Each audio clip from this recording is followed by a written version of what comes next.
ಕಂದಮ್ಮ, ಏನ್ ಗೊತ್ತಾ, ನಮ್ ಜೀವನದಲ್ಲಿ ಎರಡು ವಿಷಯಗಳು ತುಂಬಾ ಮುಖ್ಯ: ಸಂತೋಷ ಹಾಗೂ ದುಃಖ. ಇವು ನಮ್ಮ ನೆರಳಿನಂತೆ ಬದುಕಿನ ಪ್ರತಿಯೊಂದು ಹೆಜ್ಜೆಯಲ್ಲೂ ಇರುತ್ತೆ ಅಲ್ವಾ? ಆದ್ರೆ ಸ್ವೀಕಾರ ಮಾಡೋದ್ರಲ್ಲಿ ನೀನು ತಾರತಮ್ಯ ಮಾಡ್ತಿದ್ಯಲ್ಲ, ಯಾಕೆ?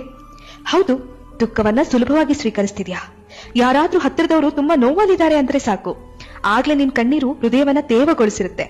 ಅಯ್ಯೋ ಪಾಪ ಅಂದ್ಕೊಂಡ್ರು ಅದು ನಿನ್ ಹೃದಯದೊಳಗಡೆ ನುಗ್ಗಿ ಬಿಡುತ್ತೆ. ಅಳ್ತೀಯಾ, ದುಃಖ ಅನುಭವಿಸ್ತೀಯಾ.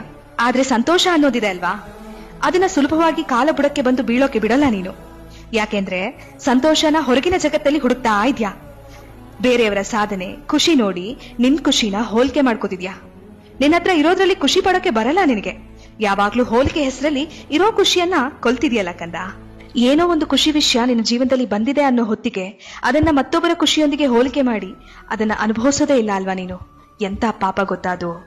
ಯಾವಾಗ ಹೋಲಿಕೆ ಆರಂಭ ಆಗುತ್ತೋ ಆ ಕ್ಷಣದಿಂದ ನಿನ್ನ ಸಂತೋಷ ಬಾಗಿಲ ಹೊರಗೆ ನಿಂತು ಬಿಡುತ್ತೆ. ಒಬ್ಬ ತಾಯಿ ಮಗನಿಗೆ ಚಪ್ಪಲಿ ಕೊಡಿಸ್ತಾಳೆ. ಮಗ ಸಂತೋಷದಿಂದ ಕುಣಿತಾ ಇರ್ತಾನೆ. ಆದ್ರೆ ರಸ್ತೆ ಮೇಲೆ ಇನ್ನೊಬ್ಬ ಹುಡುಗನ ಹೊಸ ಬೂಟ್ ನೋಡಿ ಅವನ ಸಂತೋಷ ಕ್ಷಣಾರ್ಥದಲ್ಲಿ ಮಾಯಾನೇ ಆಗೋಯ್ತು.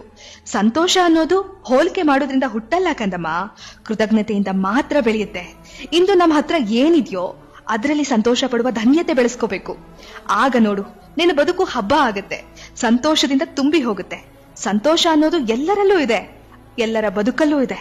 ಅದನ್ನ ನಾವು ನಮ್ಮೊಳಗಡೆ ಹುಡುಕ್ಬೇಕೆ ಹೊರತು ಬೇರೆಯವರ ಜೀವನದಲ್ಲಿ ಹುಡುಕಿದ್ರೆ ಸಿಗೋದು ದುಃಖ ಮಾತ್ರ. ನೆನ್ಪಿರ್ಲಿ ಕಂದ, ಸಾಯೋ ಕಾಲಕ್ಕೆ ಇದೆಲ್ಲ ಅರ್ಥ ಆದ್ರೂ ಏನು ಪ್ರಯೋಜನ ಇಲ್ಲ. ಬೇಗ ಅರ್ಥ ಮಾಡ್ಕೋ, ಸಂತೋಷವಾಗಿ ಜೀವನ ಕಟ್ಕೋ.